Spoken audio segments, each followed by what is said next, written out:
तर आजची भटकंती आहे पाटण तालुक्यातील डोंगरदऱ्यांमध्ये असलेल्या वाल्मिकी मंदिराकडे। हे मंदिर डोंगरदऱ्यांमध्ये आहे। सह्याद्री व्याघ्र प्रकल्पाच्या हद्दीमध्ये हे मंदिर येतं। मंदिर डोंगरामध्ये असल्यामुळे इकडचा रस्ता एकदम सामसूम आहे। सगळं वातावरणही खूप सुंदर वाटत होतं। वाटेत सैव्याच्या खाली असलेलं हे धरण दिसलं।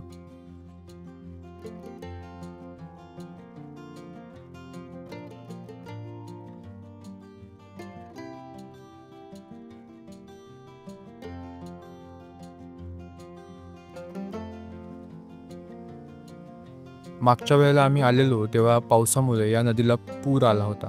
आता मात्र पाणी निखळ आणि स्वच्छ होतं।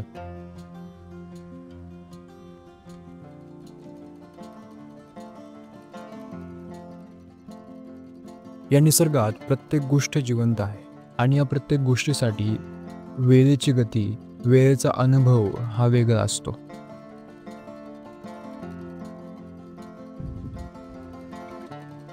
जाताना रिमझिम असा पाऊस सुरू होताच। अशा वातावरणात फिरण्यामध्ये एक वेगळीच मजा असते।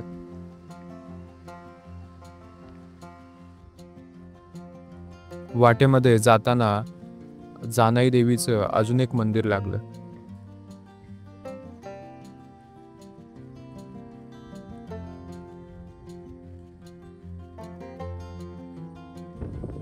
जुन्या पद्धतीची वास्तुरचना असलेलं हे मंदिर खूपच सुंदर वाटत होतं। आजूबाजूला सगळीकडे हिरवळ होती।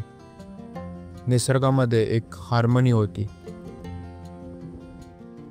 सूर्य रोज उगवतो, ऋतू बदलतात, पण प्रत्येक बदलामागं एक अज्ञात सूत्र कार्यरत असतं। जे सूत्र असतं वेळेचं। म्हणजे वेळ कधीही एकसारखी नसते, ती अनुभवांवर अवलंबून असते। हिरवागार निसर्ग आणि मंद वाहणारा वारा, हे सगळं एक लयबद्ध संगीत असल्यासारखं वाटत होतं। निसर्ग जितका दृश्य असतो तितकाच तो अदृश्य असतो। निसर्ग म्हणजे शब्दांशिवाय असलेला एक जिवंत संवाद असतो, जो सगळ्या वातावरणात पसरलेला असतो। या निसर्गामध्ये एक रहस्यमयता आहे, एक लय आहे। रस्त्याच्या आजूबाजूच्या सुंदर नजाऱ्यांचा अनुभव घेत आम्ही सह्याद्री व्याघ्र प्रकल्पाच्या प्रवेशद्वारापाशी पोहोचलो। इथं नोंद करून आतमध्ये प्रवेश घेता येतो। हे राखीव वनक्षेत्र असल्यामुळे इथं झाडं आणि झुडपं चांगल्या प्रकारे वाढलेले आहेत। बऱ्याच प्रकारचे वन्य प्राणी आपल्याला या ठिकाणी पाहायला मिळतात।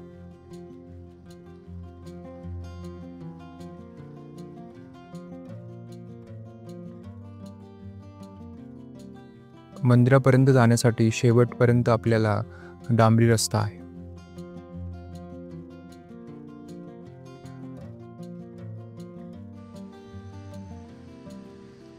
मंदिराच्या आजूबाजूचा परिसर एकदम शांत आणि निसर्गरम्य आहे।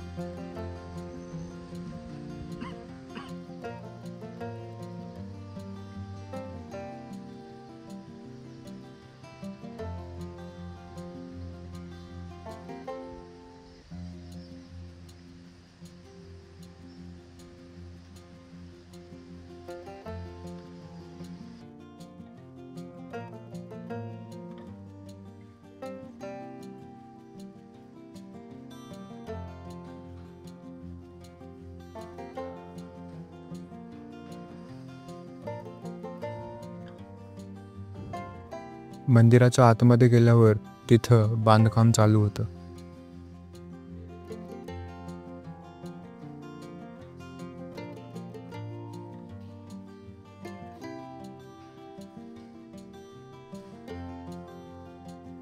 मग तिथून दर्शन घेऊन आम्ही मंदिराच्या आजूबाजूचा परिसर फिरायला लागलो।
मंदिराच्या बाजूनेच एक छोटासा ओढा वाहतो.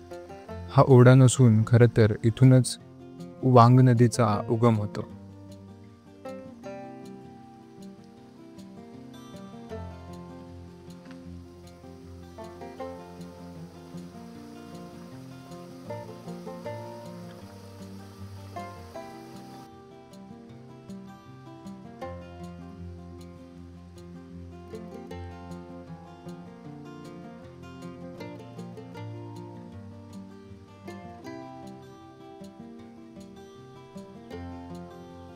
मंदिराच्या वरच्या बाजूला एक पाण्याचा कुंड आहे, ज्यामध्ये 12ही महिने पाणी असतं.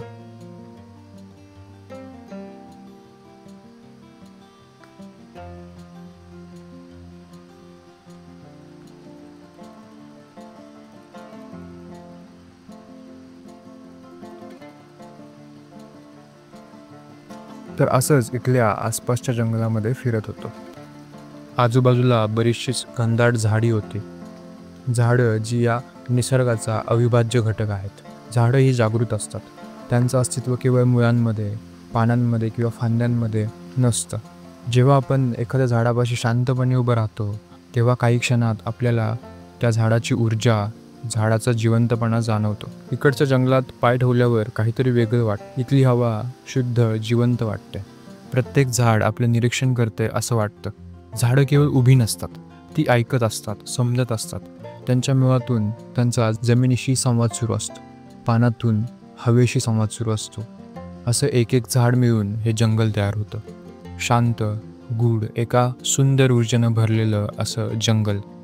कधी कधी आपण एवढं धावतो की अशा शांत जागांची गरज किती आहे हे आपण विसरतो. अशा ठिकाणी फिरल्यावर आपल्याला इथल्या शांततेची जाणीव होते. माणसांचं झाडांशी असलेलं नातं फार जुनं आहे, पण तरीही आपण त्याच्याकडे दुर्लक्ष करतो. झाडं असूनही आपल्याला दिसत नाहीत, जाणवत नाहीत. झाडांनाही भावना असतात, तेही ऐकत असतात, तेही समजत असतात. झाडंही एकमेकांशी संवाद साधत असतात, पण त्यांची कोणती भाषा नसते. ते एकमेकांशी बोलत असतात, स्पर्शामध्ये, वाऱ्याच्या लहरीमध्ये. जंगल हा केवळ झाडांचा घोळका नसून ती एक सामूहिक चेतना असते. इथल्या प्रत्येक झाडाचा, झुडपाचा स्वभाव हा वेगळा असतो. जशी माणसं वेगवेगळ्या स्वभावाची असतात, अगदी तसंच झाडांचेही स्वभाव वेगवेगळे असतात. काही झाडं शांत असतात, स्वतःला या अस्तित्वाच्या भरोशावर सोडून ते निवांतपणे वाऱ्याच्या झोक्यावर डुलत असतात. जणू काही जीवन जगण्याची एक कलाच आपल्याला ते शिकवत असतात. अशा निसर्गाच्या सानिध्यात राहिल्यावर आपण स्वतःच्या अंतर्मनात उतरायला लागतो.